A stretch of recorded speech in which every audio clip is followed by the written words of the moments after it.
Hi everyone, welcome to Season 3, Episode 23 of the EFL Magazine Business Podcast. Today's guest is Jeff Johnson. Jeff made the break into online teaching almost 2 years ago and hasn't looked back since. By using his experience in education and aptitude for strategic planning, Jeff has carved out a thriving business within 2 years by being focused, measured, patient and on message with his offering. Jeff has hired a teacher recently and is seeing his business continue to grow and expand its offerings. I hope you enjoyed the podcast.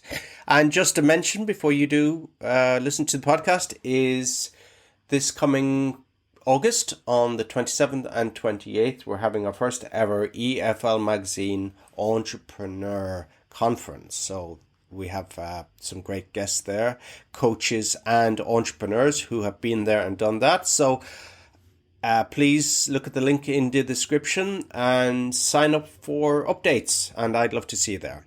Enjoy the episode. Hey everyone, buckle up for a new episode of the EFL Magazine Business Podcast, the one and only podcast made to help you launch your business or take your existing business to a level of success you could never have imagined. Whether you're a school owner, freelancer, publisher, or other entrepreneur, you're sure to pick up lots of actionable advice when you listen to the EFL Magazine Business Podcast. Remember to visit eflmagazine.com for great articles and features. Without further ado, here's your host, the founder of EFL Magazine, Philip Pound.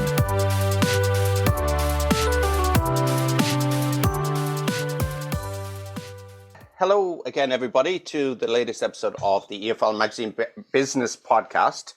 And I'm really happy to have our latest guest here today, Jeff Johnson. Jeff, ESL Jeff. Is that correct? It's me.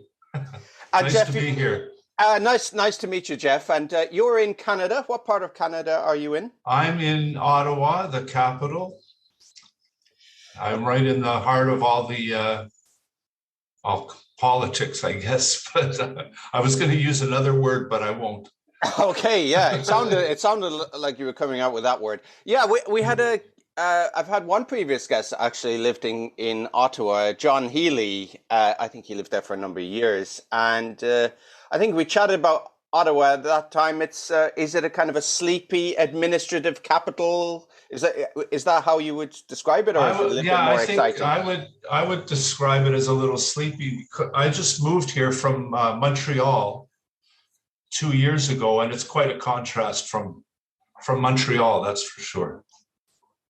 Why is it a contrast from Montreal, not knowing? Well, Montreal is a very active city. It's very cosmopolitan. It's very energetic. There's lots of good energy, and especially in the summer, I'm kind of missing the summer in Montreal. It's last weekend was the Formula One weekend, and I think this weekend is the Jazz Festival. Next weekend is the Canada Day, and there's a festival every weekend in Montreal in the summer. It's kind of it's just a very energetic, good feeling, lots of good vibes kind of city. I really liked it there.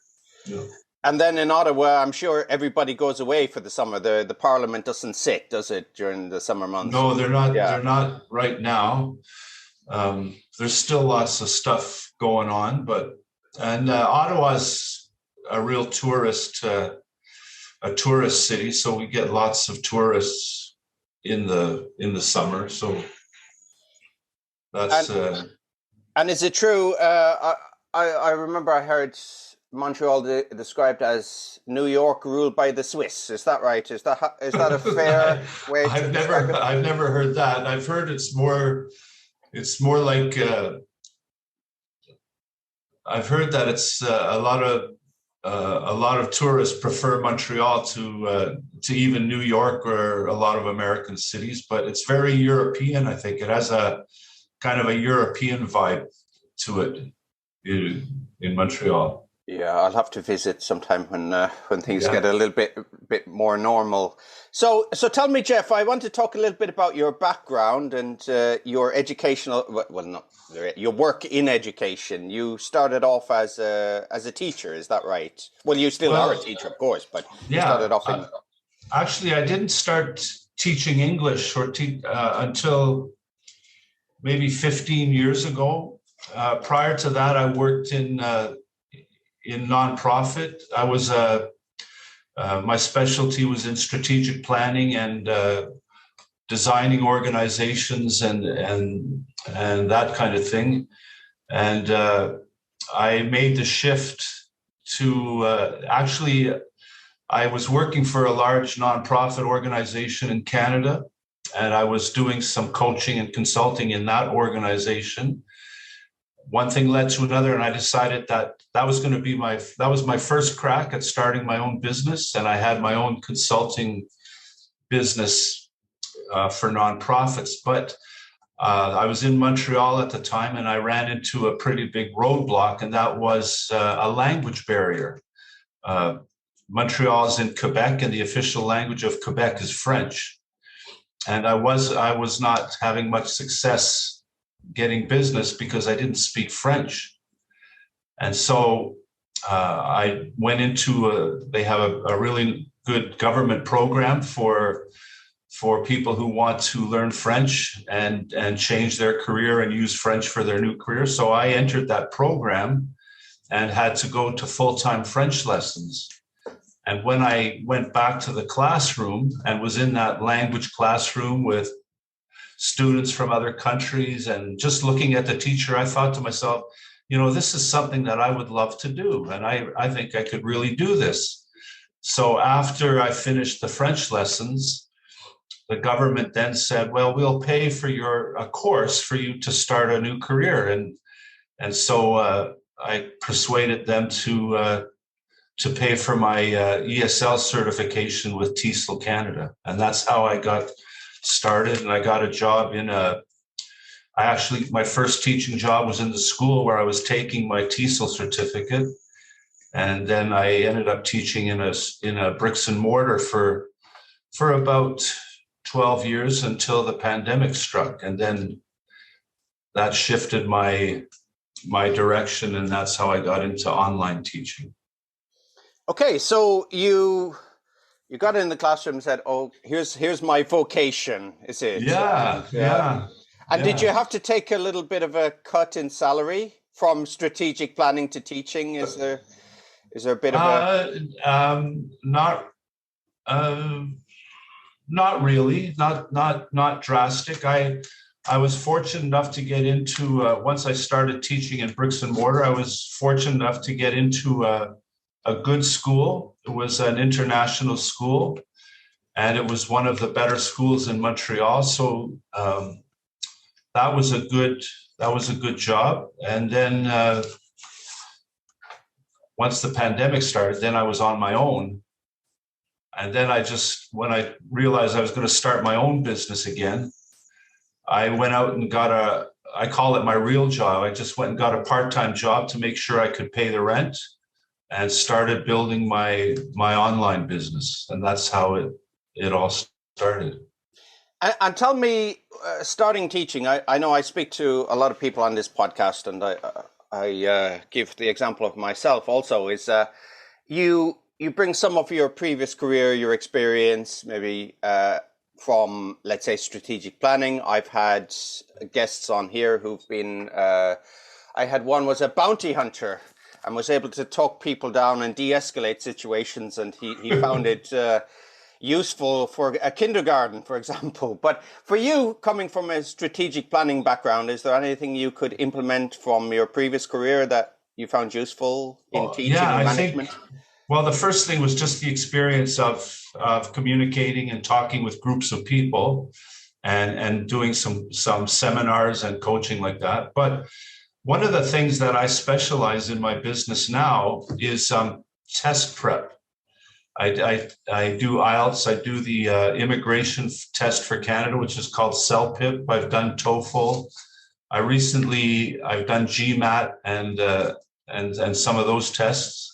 I even recently did the Egyptian Scholastic test. But I think what I carried over from strategic planning is being able to teach the strategy for these tests. And that's the part of teaching test prep that I enjoy the most, is really encouraging a good strategy for preparation, and then of course the test taking strategy. So being able to communicate that strategy is what I really enjoy about that aspect, for sure. Okay, so tell me, you were teaching for 12 years. You were happy in your role. Nice job, nice school. Everything was going swimmingly, and as you've mentioned, the pandemic came along. So tell me about that. Well, like I just mentioned, I was teaching in an international school in Montreal, but all the students came from abroad.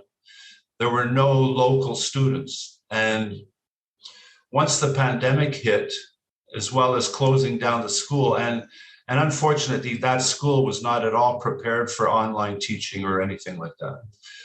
All the students went home. And then when it was possible that the school might open up, the travel restrictions still weren't lifted. So none of the students could come back to the school. And unfortunately, the school ended up going bankrupt. And I had been sitting around for a few months waiting for the school to start up again.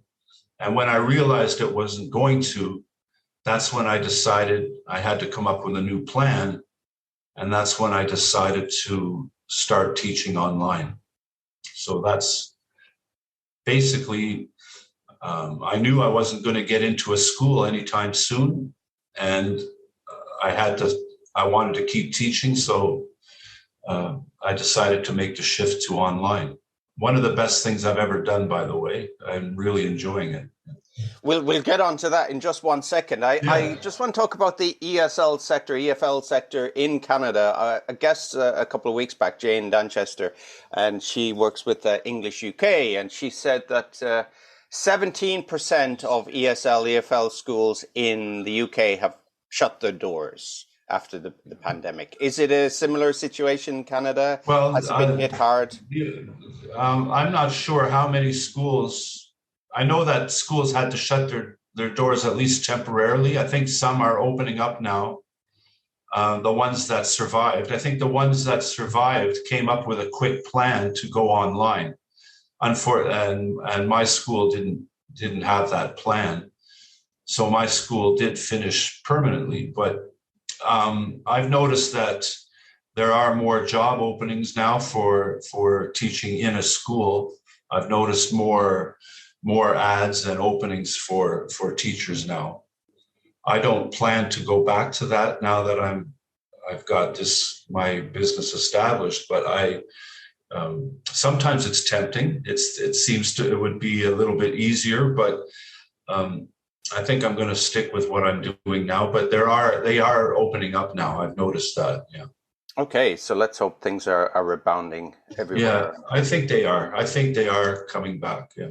Okay, so now we're going to get on to the great moment that Jeff decided to go online and go it on his own. So tell me about you were furloughed at home, and you said. I was. A couple of things happened simultaneously. I was living in Montreal, and the lease on my apartment was coming to an end. My father lives in Ottawa. My kids live in Ottawa, and it just seemed like maybe that's a good time for a change. And I moved to Ottawa, and at the same time, I decided to pursue the online teaching. One of the best things I ever did, but I didn't realize how good it was at the time, and it was never part of the plan, was the whole time I was teaching in the bricks and mortar, every time I had a new class, I said to the class, hey, I have a Facebook page just for students. And I had created this Facebook page.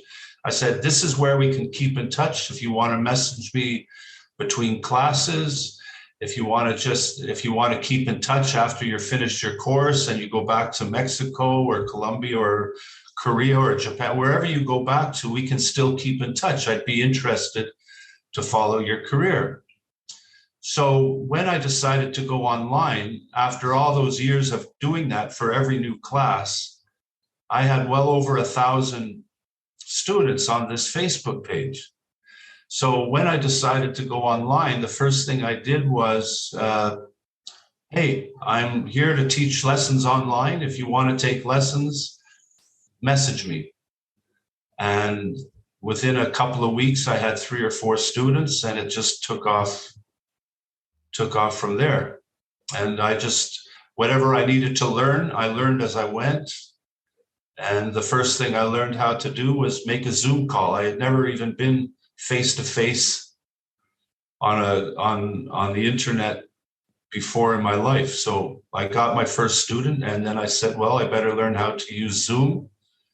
And I just kept adding the things that I needed to do from there. So that's basically how it started. And it's not much different now. There's a few things that are a little more complex, but basically it's the same principle.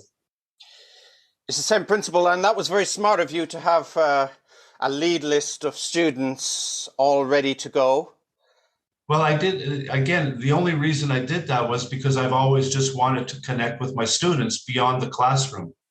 And fortunately, it turned out to be a benefit to me when I decided to start my online teaching. Yeah, and as we've had a previous guest here on the show, and they, well, not always give this advice. I mean, sometimes it's counterintuitive, and some people just start schools, and it happens, and things get, they're fortunate. But mostly the advice I've gotten over the 1-2 years we've been doing this podcast is first get some students. Go to a cafe, go to a community center, go on the street with a shirt and tie, distribute some flyers, get some 1-2 students, and build it from there.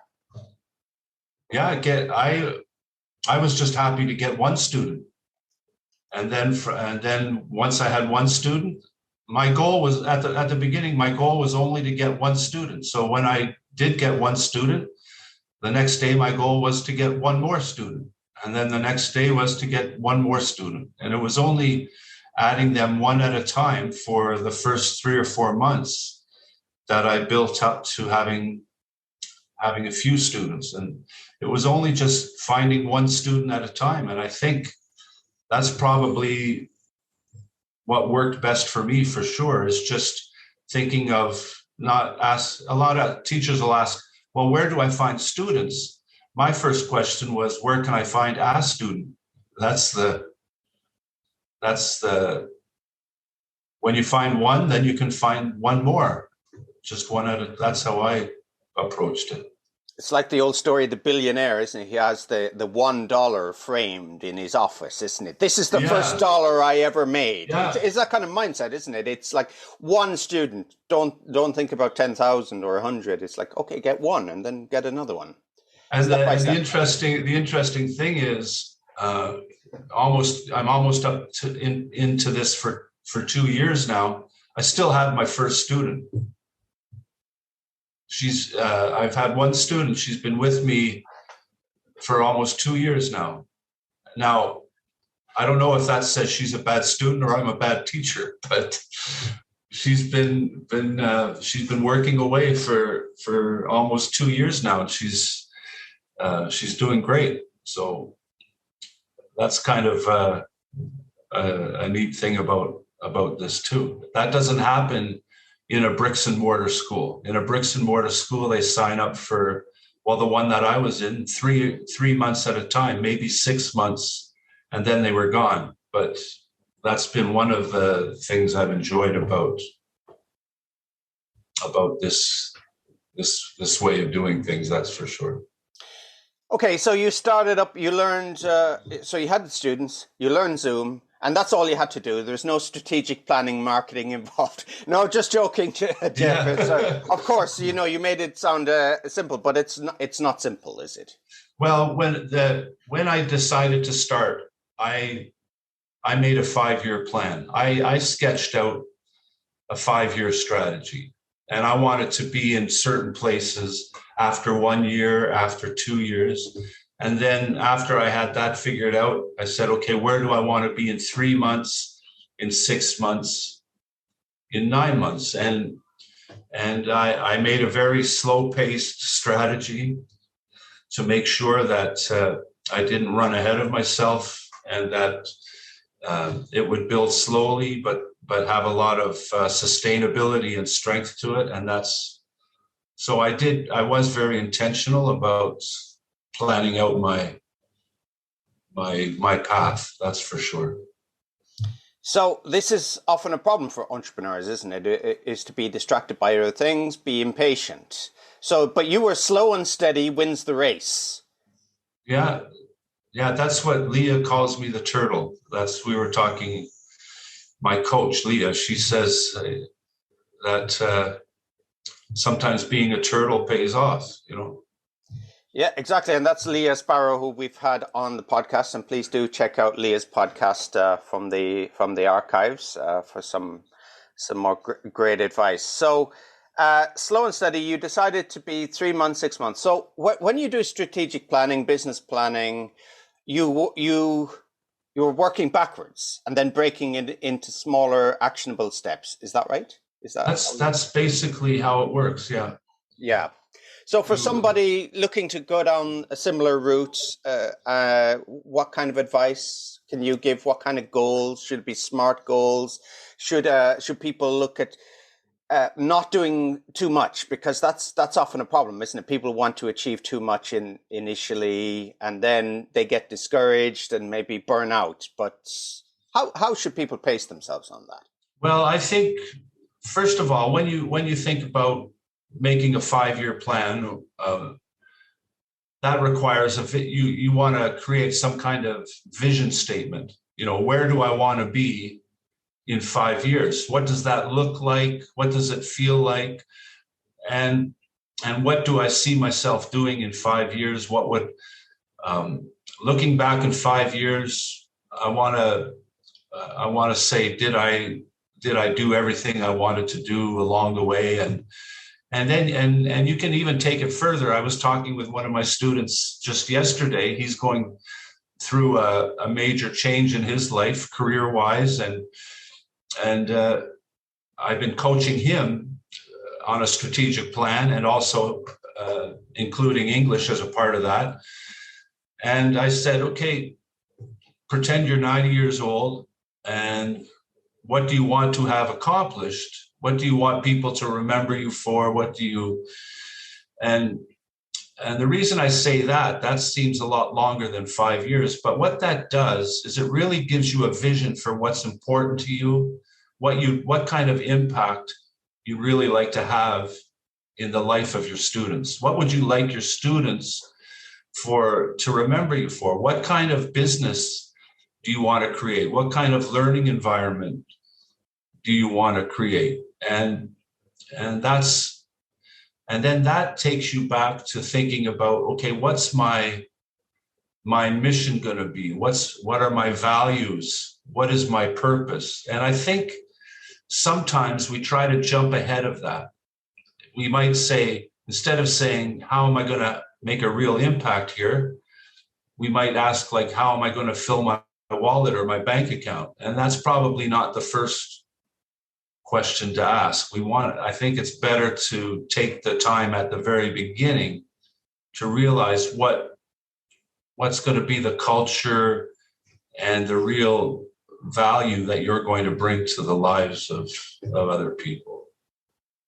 Absolutely. It reminds me of a quote I read recently from, I can't remember which book it was, Marketing Made Simple, which is, I would recommend. I'll put a link in the show notes. But he says in the book that if you build a business that has massive value and solves big problems for your customers, clients, then your business will be irresistible. Yeah, I just read a quote, and this might even go further back. This goes back at least 40 years. One of the first management books I ever read by Peter Drucker. Have you heard of Peter Drucker? Sure. Yeah. Everybody, if you live in Japan and you teach business people, it's results-based management. Yeah, that's the standard for results-based management. But I even wrote the quote down so I could read it to you. if just in case you ask me this, he said the aim of marketing is to know and understand the customer so well, the product or service fits him and sells itself. You really want to focus on the person that you want to serve and fit whatever you're going to do, your service or your product, to that person. And I think if you do that, that's the key to, and not for your own benefit, but for the benefit of that person, those people that you want to serve. That becomes your mission. And that's, I think, having that strong sense of mission is the key to marketing. That seems to be, do you have an expression that the proof is in the pudding? I think that's what I've been finding. If I focus on that seems to help me. It helps me stay motivated. It helps me keep moving forward day by day. And it's that helps me be a good turtle. That's why I like it. Keep plodding away. But yeah. This is something we've spoken about before on the podcast, about, customer avatar. Who's your ideal customer? And I think I've made this mistake, and a number of people have, is we think we do research, but we make assumptions about customers and say, well, maybe the customer would like this, and the customer.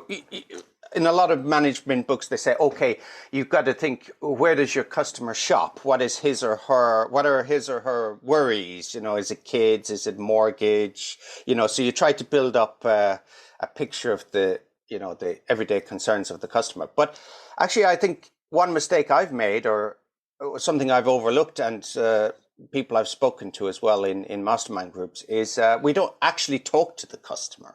So you've got to actually talk to the person. You've got to maybe have some sort of focus group, or even just a Zoom call, and say, well, for example, if you're a teacher, you want to pass, which you do is you teach TOEFL, IELTS, exam, English. You want to pass the exam. What are your concerns about the exam? Moving to Canada, US, whatever. And then you kind of get more of a picture of this person and how you can help them. You said something interesting. A typical marketer wants to find out where they shop, what they buy. I would prefer to find out where they don't shop and why they don't shop there and what they don't buy, because that's where you're going to find the gap and the need that you can fulfill. Because there are millions of people, like, for example, IELTS, at least 5 million people take the IELTS exam every day. At least half of them don't get the score they need on the first try. So they're disappointed with wherever they shopped or whatever they tried before. So that's where you go and you step in the gap and you fill that. If you can fill that gap, find a need and fill it, that will bring you students who are looking for you. And I think that's a real, find out where they've been disappointed, where they're not shopping, and that's probably where you want to set up your shop, maybe, for lack of a better way of putting it. Oh, a great way of putting it, and great advice as well. It reminds me of the story of the World War II bomber, isn't it? The shot patterns, or the bullet holes, the flak holes in the plane, wasn't it? And the engineers were completely looking in the wrong place. It wasn't where they missed, but actually where they hit on the plane, which was the problem, isn't it? Yeah. There's plenty of places and lots of gaps that are there to fill, because and then you have all those people who don't even know where to look. And if you can give them a good option and put yourself in the place where they can find you, I think that's the secret right there. Not to go where everybody else is going. That's. Yeah, and it also it reminds me a little bit of I can't remember the name of the book now. Breakthrough Advertising. Is it by Schwab? I'll put a link in the show notes. It's a very difficult book to get and very expensive, and it goes out of print. And I think it's it's owned by the family who release a print run whenever they need money. But one thing in the book he talks about, there's actually an abridged version you can buy online, which I'll put in the show notes. But he talks about the level of awareness of the customer. So some customers are unaware of you and your service. And then there's some people are aware of the service but unaware of you. And some people are aware of you and the service. So it's very similar to that, is that there's some, which is challenging for people who are, independents, sole traders, marketers, without big companies, marketing departments, focus groups behind them, is to, there may be some people aware that they need to pass IELTS, and then they become aware of you, look at your testimonials and, maybe get referrals. But then there are people that really don't know about learning IELTS, do they? And they don't know the options in the marketplace. That's a little bit tougher, isn't it? Yeah, the average candidate who takes IELTS does not get the score they need on the first try. More often than not, they don't. And then they don't know what happened, or they don't know what went wrong. How can they improve? And that's what I kind of lean towards, looking for the people who need to find a new way of doing things. And so that's where I look for different places to let people know what's available and what they can do. And I think that's what's helped me, because that's what they really need. They don't need a crash course. They've already tried that. They don't need a secret formula. They certainly don't need to buy one of the scams. That's the biggest competition for IELTS teachers, is scams, that people want to sell certificates. But you just got to be honest and say, hey, you failed once. That's okay. Let's try things a new way. Let's try it a different way. Let's try a different strategy. And that's where that's how I kind of set, that's my message. I can give you a new strategy. Obviously your first strategy didn't work, or your lack of strategy didn't work. Let's try a new strategy. Okay, so you teach refugees from scams, basically. Yeah. So tell me about those scams. I'm not so aware of what is in the marketplace and what you have to compete against. Yeah. Yeah, the competition for teachers like me, who want to teach a realistic approach and a realistic strategy to IELTS, is that, and the same is probably true in the coaching business and other businesses too. There are so many people that offer a quick fix or a shortcut or a secret formula. And what one of the problems that they're having with IELTS right now is people are offering to sell a certificate without sitting for the exam. So, and unfortunately, people are buying into this. But so the main competition that I see for me is just these people that want to offer a shortcut, a scam, a secret formula, tricks instead of tips. That's the kind of, everybody wants a shortcut to get to where they want to go. That's true for IELTS. I guess it's true for people who want to start their own online business too. This is sometimes coaches that aren't so honest or upfront would offer a shortcut or a quick fix too. So that's just something that's, I know that the British Council and the IDP in Australia, this is something that they're really trying to combat too, is this, especially the scams, people selling the certificates. Okay, so like the inside track, the industry professional don't want you to know, but available now for 30 days if you the usual scams. But So just getting back to building your business. So you decided to concentrate on IELTS and TOEFL, and did you say GMAT as well? Yeah, right now I'm only focused on mainly IELTS, and occasionally I'll do a CELPIP, which is the Canadian immigration test. It's the English proficiency test for immigrating to Canada. So I do, but I'm mainly focused on IELTS. I don't advertise or market for any of the other tests anymore. I just focus on IELTS. If somebody else comes along and they need help with something and it seems like I can help them, then I'll do that. But I'm mostly looking for IELTS students. So, and this is something, just mentioning Leah again, she says just go after the 5 1s. I'm sure you know the 5 1s if you work with Leah, isn't it? You concentrate one thing for 1 year, one market source, one channel. So it for you, it's IELTS. That brings I also have English language level groups. I do group classes now. But Leah's right. For the first year, my first year, I only focused. I focused on IELTS and ESL lessons, but only private lessons. I only offered private lessons for either IELTS or ESL.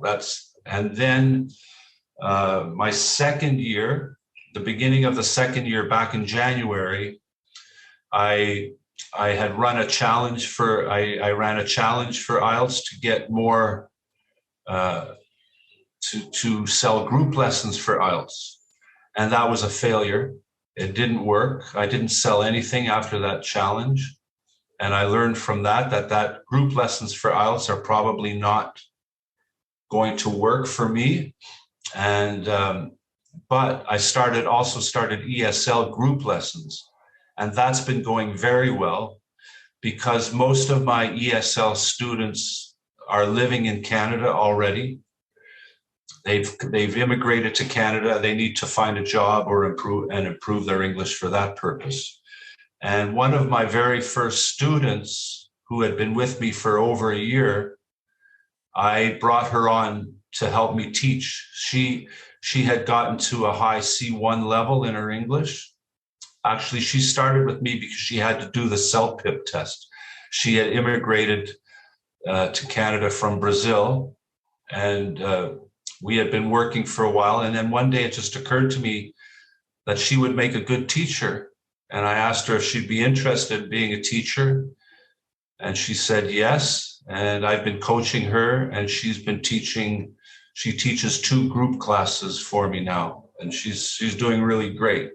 And that's how. So I didn't plan to start group lessons until I was in my second year, and that's the IELTS now. Because the group lessons for IELTS didn't pan out. Now I've created a digital course for IELTS. So I'll be running another base camp. I call it the IELTS Base Camp. It's a 12-day challenge. And at the end of that, I'll be offering my digital IELTS course. I won't be trying to do groups. This will be the digital course. They'll be able to do it in their own time, and they'll be a member of my IELTS Facebook group for support and that kind of thing. So. Okay, so you mentioned group lessons for IELTS. It didn't work out. Why do you think it didn't? Well, the thing about IELTS is your students are not already in Canada. They're scattered around. They could be scattered around the world in 5 different time zones. And it's just very difficult to get a good group together in the same time, in the same, that more than 1 or 2 are available. And so I just couldn't get a good time for that group class. And so I think the success of the ESL groups is because, with the exception of two students that live in the United States, all my students are already in Canada. They're all within 1 hour of the same time zone. So it's very easy to find a good time for group lessons. And that was what helped that along, where it just was very difficult with the IELTS because none of the students were in Canada, and finding an appropriate time I found it very, very difficult. So the solution for me was to create a digital course so they could do it whenever and wherever they are. Okay, so it's just purely time zones, dynamics of teaching IELTS in groups online. Yeah, no yeah, there. Yeah. It would have been a good offer as far as the value they would get out of that course, even the cost of the course for them. It just wasn't there was just no good time to have it. That was an important thing to learn, I guess, but it steered me in a new direction for IELTS. Okay, so at 1-to-1, and you do your ESL classes. And then, of course, we're going to talk a little bit about scaling. So we talked about the first year, you did your private lessons, and after the austerity of the first year and sticking to your, step by step, you decided to let loose a little bit and scale. Is that right? Is that how that works? The plan for the second year was to go in to start groups, IELTS groups and English language groups.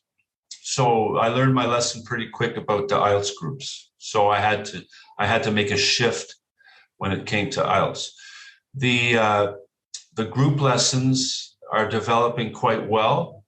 I'm hoping that by the end of the 1 year of doing group lessons, that'll be established where I'll have groups at every level of English. I did learn an important lesson there too. The first time I advertised for groups, I said, I have groups at beginner, intermediate, and advanced level. And the problem was then I ended up having to send out about 25 or 30 placement tests, and it was a nightmare. So I learned from that, and now I only advertise beginner lessons. But now I have 3 levels of groups because the beginners graduate. So I learned a good thing about that. If you're willing to go slowly and take your time, eventually the level 1 beginners will become A2 beginners. And then eventually those A2 beginners will become B1 level. So I don't advertise. I stopped advertising A2 until some of my A1s graduated to A2 so that I had a group to put people in. And then I didn't advertise B1 until some of my A2s had graduated to B1. And then when the B1s graduate to B2, I'll advertise that I have B2 classes. And I think by the end of 1 year of doing that, I might have a full service offering for all levels of English. And that's being willing to try and wait a year instead of trying to do it in a month. I think that's the lesson there. But very smart, but very straightforward when you think about it. It's actually the thing about going slow is you can keep it really simple. I think when you try to go too quickly, that's when things get a little more everything. It's always a little messy, but you can really complicate things by just trying to go too fast. Because then you have to, like I told you, I learned a lesson about groups for IELTS that didn't work. I learned a lesson that I shouldn't advertise and try to get students at all levels at the same time. That set me back a little bit, and I had but if I hadn't have made those mistakes, I might have been a little further ahead if I had known what I know now when I was younger, like Rod Stewart. But it's just, if you take your time, don't be afraid to learn from your mistakes. That's part of the good thing to go slow too. You won't make as big a mistake maybe if you're willing to go a little slower, but just be willing to take the setbacks and just make the shift you need to make and keep going forward. So yeah, one part of business, of course, is onboarding people, getting new clients, but of course, it's retaining existing clients is where the real value. Yeah, and this is the other beauty of this strategy. If I get a student as a beginner in A1, I'm obviously going to have them as a student for a longer period of time. If I take a student at B2, once they get to C1, they don't need me anymore. So that's also a good long-term strategy for sustaining your business, because get them in early and keep them longer is just a simple strategy, I think. And that's often a problem that exam teachers have, isn't it? Is retaining students. Well, that's the problem that's the other problem with IELTS. Like once a student takes your IELTS course, where do they go from there? Then you have to go looking for a new group of students, and I have plans for that too. I think I'm going to be I have a private student right now that I mentioned earlier, and we're working on a transitioning into he's just about to finish a course for a new career, and I'm helping him make a strategy to transition from school into a career. And I think if I can develop that into a course, that's a logical step after IELTS.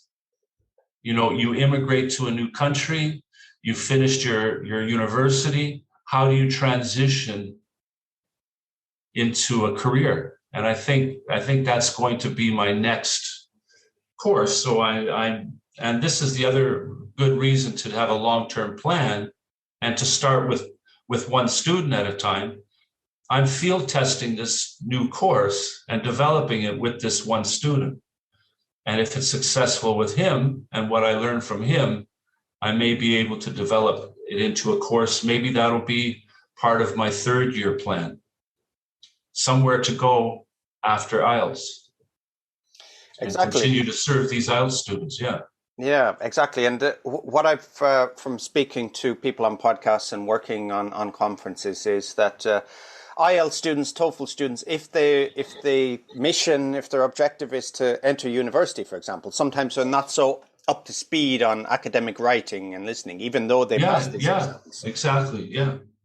And then once they finish university, they want to start a career, and there are lots of things that you can help them with once they've passed that IELTS exam. That's for sure.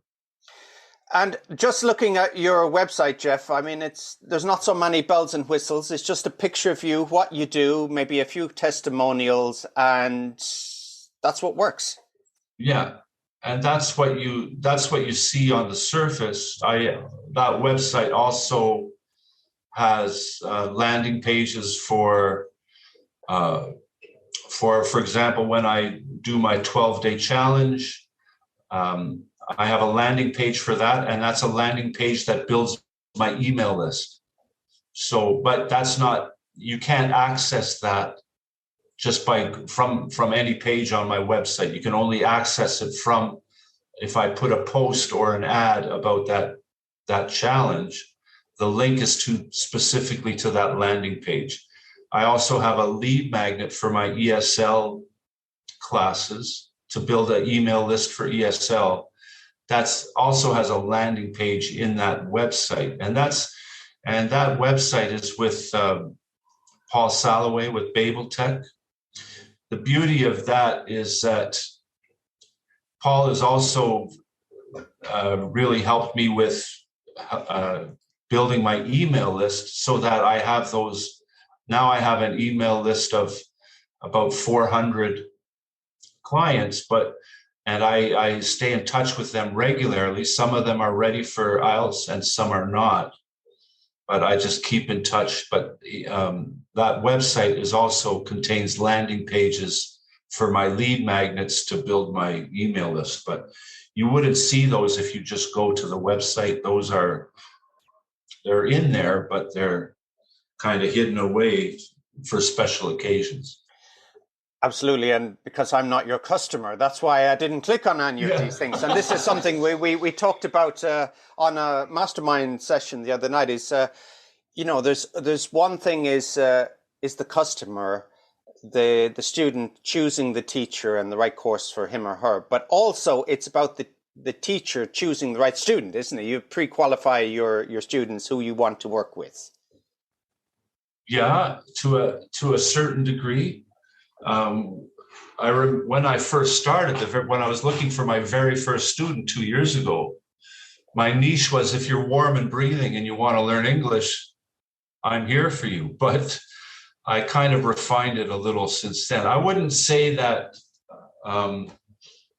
my goal is not to turn anybody away, but it is. You can be a little bit more discriminating in the good sense, because you don't want to take a student that you're not going to help.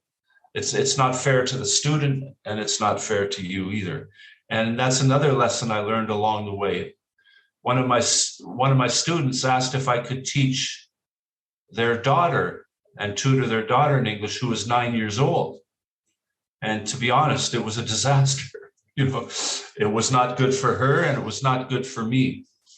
And fortunately, it ended well, because they had to move. So that ended well for me, because I didn't have to continue, but I also didn't have to tell her father I couldn't teach her anymore.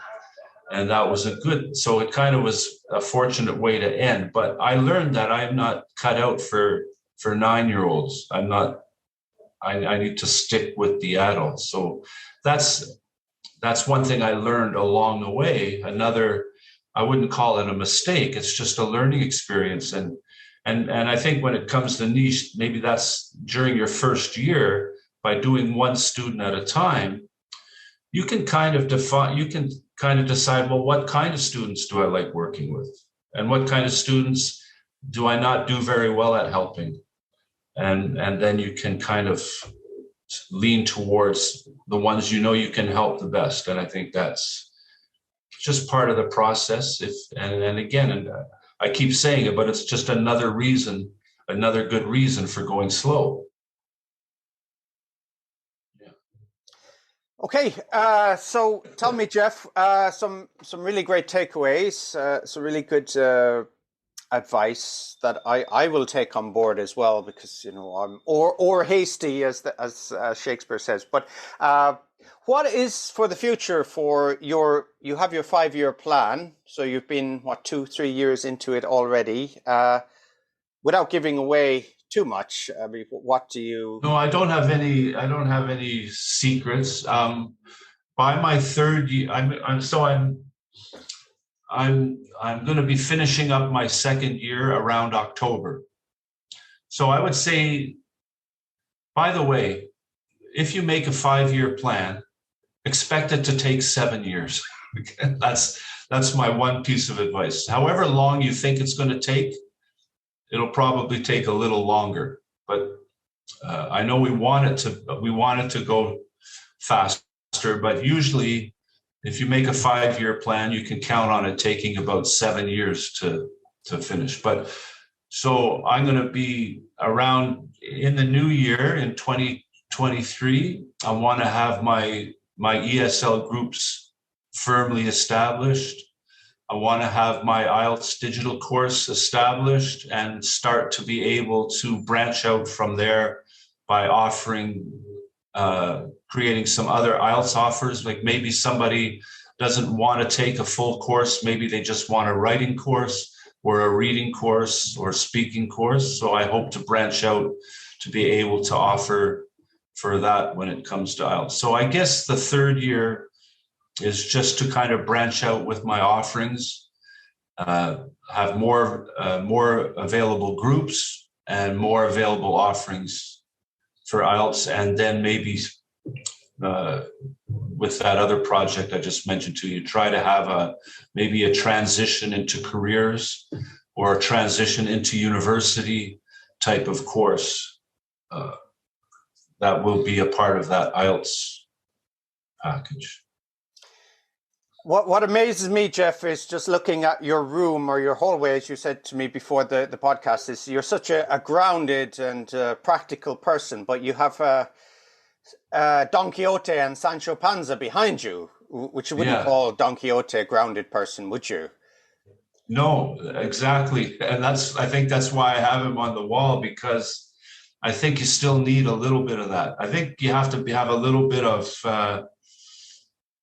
you have to be a little bit crazy to do this, I think. Entrepreneurship is not for the faint of heart, I don't think. You have to have a certain sense of bravery, like Don Quixote, even if it's not really realistic, but you still have to make sure that you have that kind of, and not be afraid to chase windmills every once in a while, you know?